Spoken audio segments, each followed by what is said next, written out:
તાલુકાના રેલિયા ગામની વાડી વિસ્તારમાંથી અજાણ્યા પુરુષનો મળી આવેલ મૃતદેહ પેનલ પીએમ અર્થે ભાવનગર મોકલવામાં આવ્યો।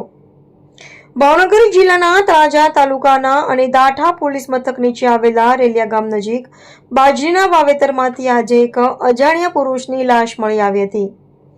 આ બનાવની જાણ થતાં આસપાસના વિસ્તારમાંથી મોટી સંખ્યામાં લોકો એકઠા થયા હતા અને જાણ થતાં પોલીસ ઘટના સ્થળે પહોંચી હતી અને મામલતદાર સહિતના અધિકારીઓ પણ ઘટના સ્થળે પહોંચ્યા હતા।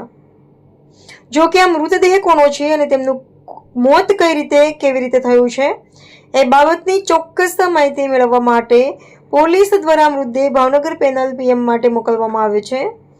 જો કે તેમની ઓળખ થઈ નથી અને તેમના મોતનું કારણ પેનલ પીએમ અને પોલીસ તપાસ બાદ જ જાણવા મળશે।